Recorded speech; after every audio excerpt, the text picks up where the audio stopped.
Estamos de regreso a las 8:14. Estamos transmitiendo en vivo a través de nuestro Facebook Live. Allí nos encuentra como Radio Sucesos Ecuador. También en Twitter e Instagram nos encuentra como @Radio Sucesos DC. Y recuerden además que todas nuestras entrevistas las pueden escuchar desde la plataforma de Spotify. Allí estamos como Noticiero Sucesos. Milton. 8:15. Saludamos a Arturo Moscoso, abogado, politólogo, para hablar de la situación del país. Hola Arturo, gracias por acompañarnos. Quiero empezar por el tema de los llamados Pandora Papers. Ayer la Comisión de Garantías Constitucionales de la Asamblea Nacional ya abocó conocimiento y va a empezar la investigación al presidente de la República. Empecemos por ahí porque el jueves se da este cambio de comisión con 105 votos y cae en una comisión en la que existe mayoría entre Pachacuti y UNES. Es decir, ahí empieza teniendo una desventaja de objetividad, quizás, ojalá que no, el presidente de la República. Empecemos por ahí. Buenos días. Buenos días, Milton. Buenos días, Verónica. Gracias por la invitación. Un gusto estar aquí y también un afectuoso saludo a quienes nos miran y nos escuchan. Bueno, el tema esencialmente es político, ¿no? Más allá de si en los Pandora Papers esté el nombre de Guillermo Lasso, yo no creo que Guillermo Lasso, con toda la experiencia política que tiene, vaya a arriesgarse a haber tenido dineros en offshores o compañías offshore cuando ya se inscribió como candidato la primera vez habiendo la prohibición, ¿no? La Comisión de Fiscalización que se ha conformado es esencialmente lo que representa es la configuración actual de una asamblea que está polarizada en contra del gobierno, representada por UNES, por Pachacuti, por el Partido Social Cristiano y por la Izquierda Democrática, que han hecho una suerte de alianza para oponerse al gobierno. Y claro, no, como tú señalabas, Milton, evidentemente no va a ser una comisión objetiva en el análisis. Veamos si es que Perdón, escucho un ruido en el... No, yo no escucho. ¿El retorno? No escucho. Bien. ¿Estamos bien con el audio? Yo no escucho ningún ruido. Algo pasó con el audio. Escucho la cortina del programa. A ver, vamos a revisar. ¿Ya? ¿No? ¿Sigues escuchando algo?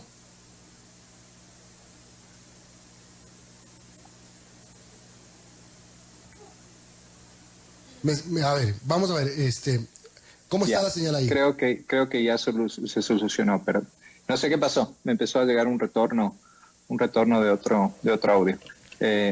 Mil disculpas. Bueno, entonces lo que está diciendo Milton es que finalmente lo que se espera pues es más una suerte de persecución política que un análisis objetivo, ¿no? En todo caso, veamos qué es lo que arroja.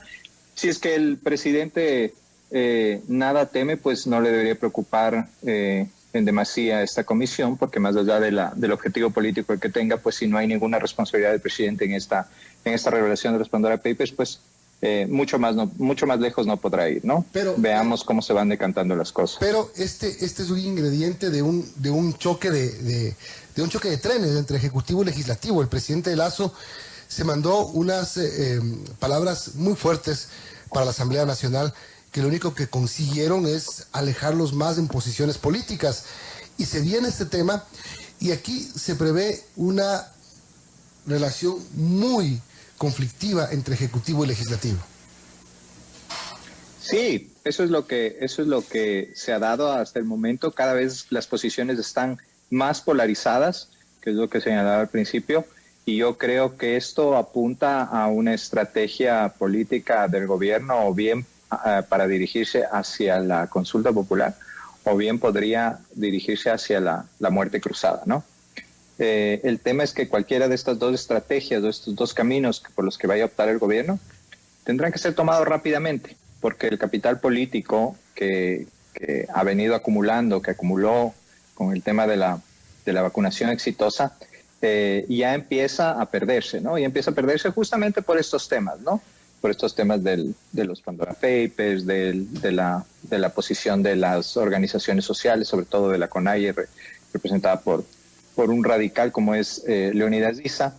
Entonces, esas cosas le van a pasar factura al Ejecutivo y evidentemente tiene que optar por una vía. Si es que esas son las vías por las que quiere optar, tendrá que hacerlo rápido.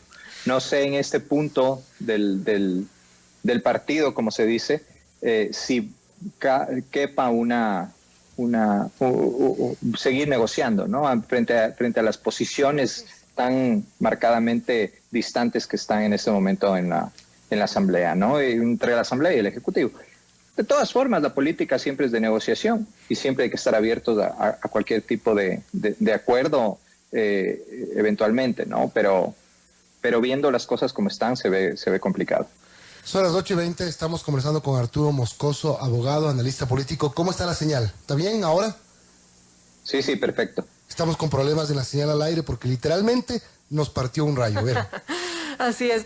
Arturo, respecto a lo que mencionamos, hay quienes dicen que la Asamblea está haciendo puntos para que Guillermo Lasso llame a una muerte cruzada. Ahora, ¿a quién le convendría este escenario? Guillermo Lasso la tendría difícil, pero también la oposición. Cuando hacemos un poco qué podría pasar si es que sucede ese escenario de convocar una muerte cruzada.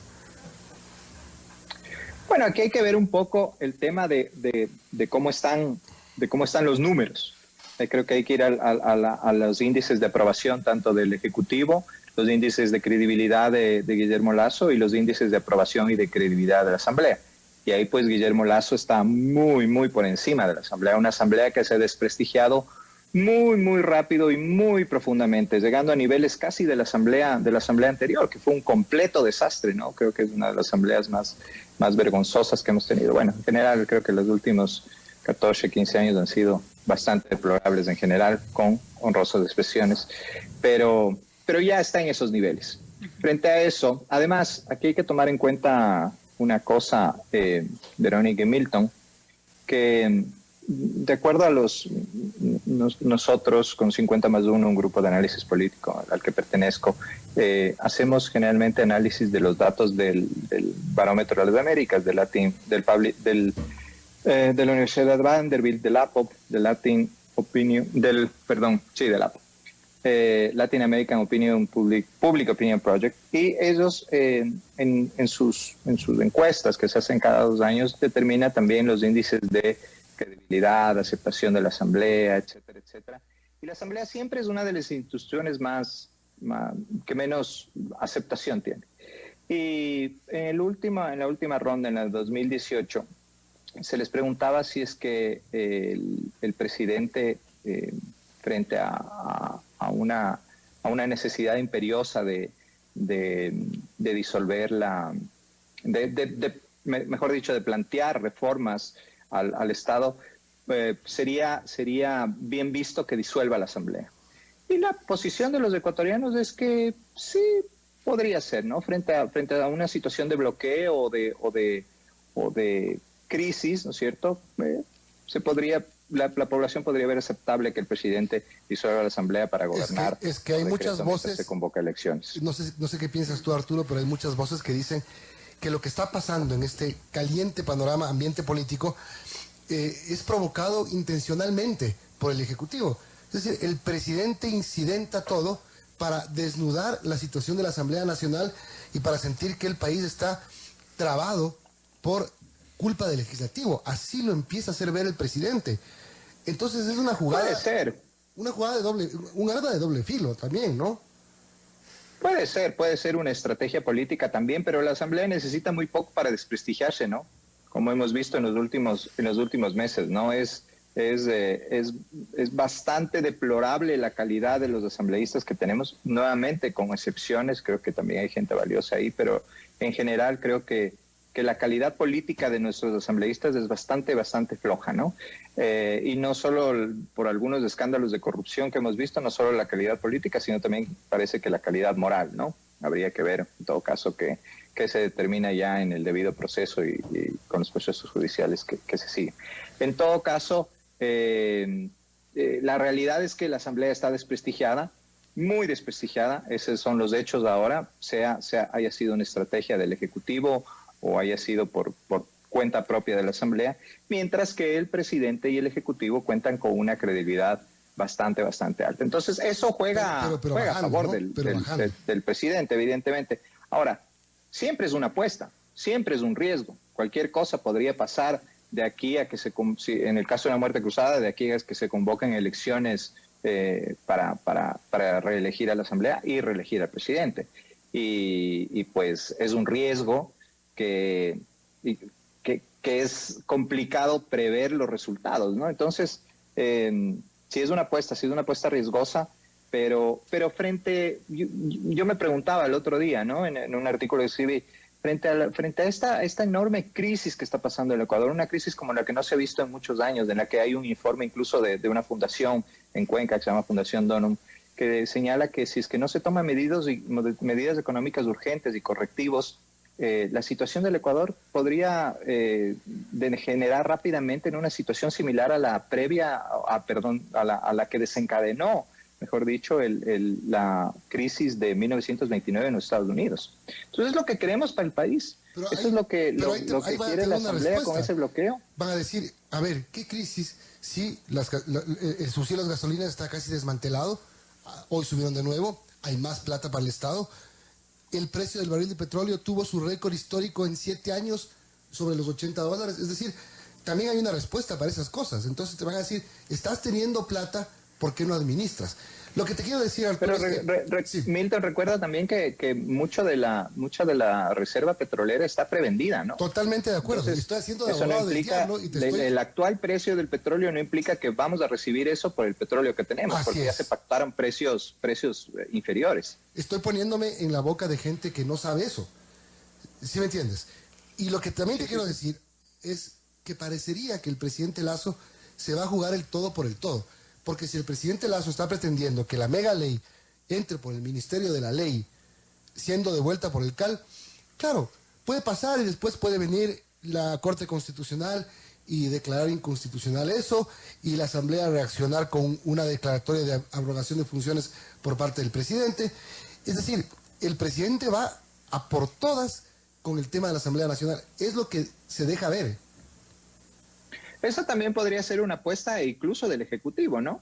Porque el Ejecutivo si pretendiera hacer que la ley pase por el Ministerio de la Ley sin haber sido tratada por la Asamblea, sino simplemente no admitida a trámite por el CAL, la Asamblea podría iniciar un proceso de muerte cruzada y nuevamente que vayan a elecciones. Pero de todas formas, eso igual creo yo que le serviría a Guillermo Lasso, porque de todas formas Guillermo Lasso sigue teniendo más credibilidad que la Asamblea.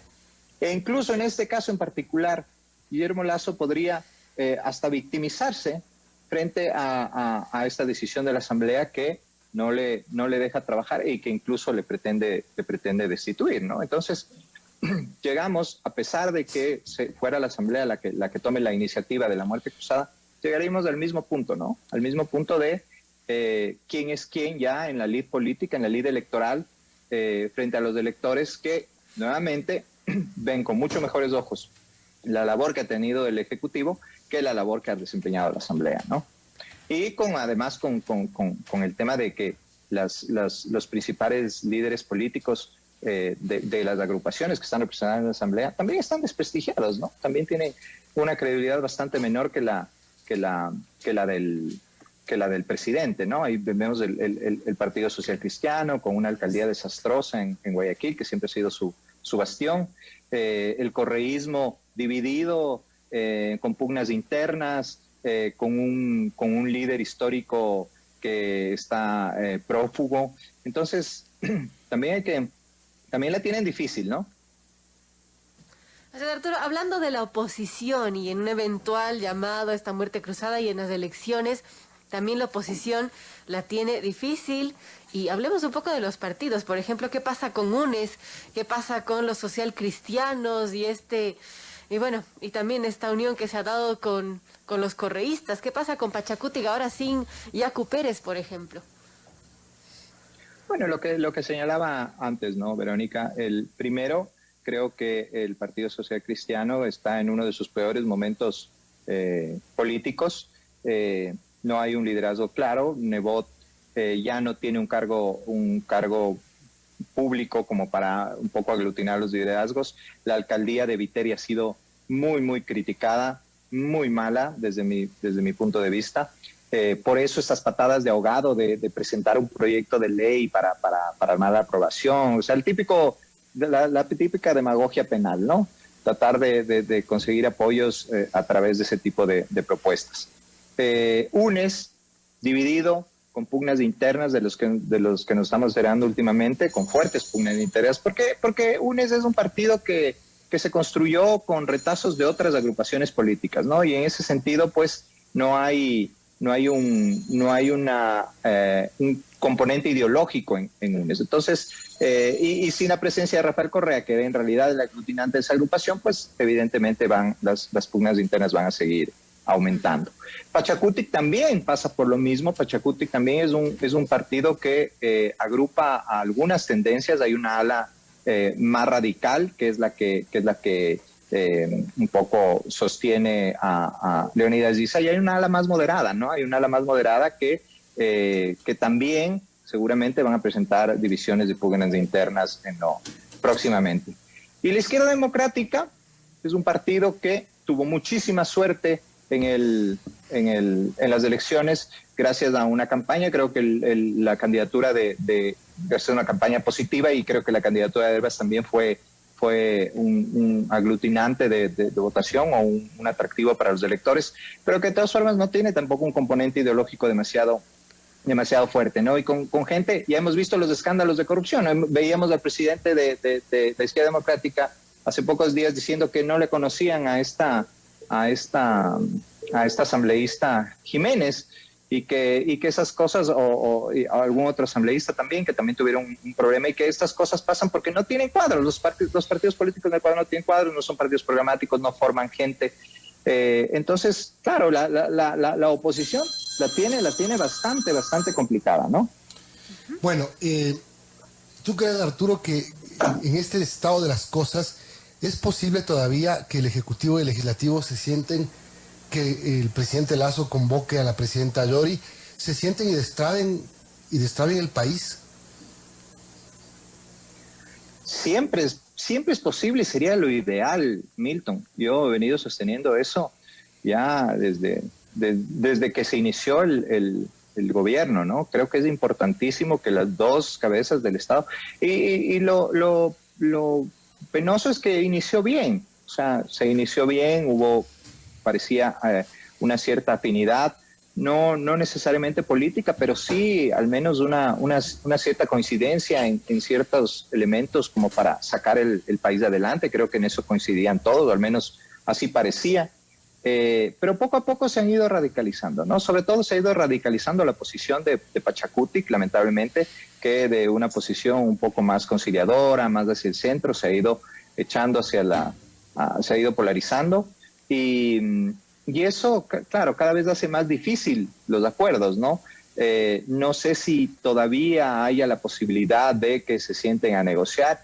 Insisto, en la política uno tiene que deponer cualquier posición personal y negociar sobre los hechos y sobre lo que sea más beneficioso para el país. Pero a veces las posiciones personales, los resentimientos impiden esos acercamientos. En todo caso, la política, insisto, es de negociación, y la puerta del Ejecutivo para negociar nunca debe estar cerrada. Entonces creo que a pesar de que las posiciones hayan llegado en este punto a ser tan radicales, no se debe descartar nunca la posibilidad de sentarse a negociar. No sé, insisto, no sé qué tanto sea posible. De todas formas, el gobierno, el Ejecutivo, le queda poco tiempo, o sea, tampoco puede estar negociando y negociando sin que esas negociaciones alcancen una meta pronto, porque eso puede implicar que pierda el capital político del que hablaba antes, y que las otras alternativas que tiene ya no sean viables en lo posterior. Entonces, ok, negociemos, pero negociemos ya, y si no, pues entonces nos vamos a ir por esta vía, pero no podemos estar dándole largas a este asunto porque esa bien puede ser una estrategia en cambio de la Asamblea o de la oposición para tratar de desgastar al Ejecutivo y que éste no tenga el rédito político que podría obtener en una muerte cruzada o en una consulta popular. Arturo, hablando de la Asamblea, también cómo entender la actitud de la presidenta Guadalupe Llori y que parece que le está haciendo el juego a la gente de UNES, del correísmo, cuando ella fue una perseguida del correísmo. Bueno, eso pasa mucho en la política, ¿no? A veces las componendas se dan más allá de cualquier otra consideración, ¿no?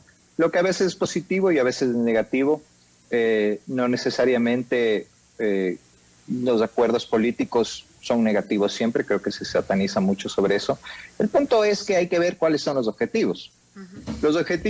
¿Cuáles son los objetivos de esta alianza de Pachacuti con UNES? ¿Han propuesto algo alternativo? ¿Hay alguna propuesta de los grupos de oposición para sacar el país adelante? ¿Hay alguna propuesta de ley, alguna alternativa a lo que ha planteado Guillermo Lasso? Ninguna.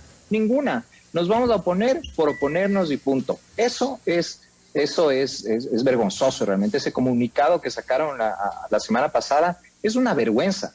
Es una vergüenza. Lo que debió haber hecho la Asamblea es de, ok, nosotros no estamos de acuerdo con esto, pero planteamos esto. ¿Qué le parece? No nos mande esa ley porque la vamos a negar de todas formas y bueno, y entonces el país que se caiga a pedazos, pero nosotros nos vamos a quedar aquí en nuestra posición porque somos oposición y pues nos vamos a oponer por oponernos. Entonces eso no es hacer política, ¿no? Y ahí se desnuda la calidad de la clase política que tenemos, ¿no? Si es que hubiera alguna propuesta, alguna alternativa, alguna otro camino, otra vía para sacar este país de adelante, pues bueno, se puede discutir, pero si la propuesta es decir no a todo, entonces, ¿qué clase de oposición tenemos? Y claro, ahí se ve lo que al menos desde mi perspectiva personal veo, es la intención de UNES de desestabilizar, a la que se han sumado, no sé si por ingenuidad o porque también tienen las mismas intenciones, lamentablemente, Pachacuti y la izquierda democrática, ¿no? Y bueno, los socialcristianos que siempre se juegan su juego, los socialcristianos siendo socialcristianos, que han sido, siempre han estado velando por sus particularismos desde que yo tengo memoria, entonces pues de ellos no nos sorprende nada, ¿no? Bien, gracias Arturo por habernos dado tu opinión en este panorama político. Arturo Moscoso, abogado, analista político, gracias y buenos días. Gracias Milton, gracias Verónica, un gusto haber estado aquí. Gracias Arturo Moscoso, amigo de 837, una breve pausa y volvemos para conversar sobre el caso de los DRUF. Volvemos.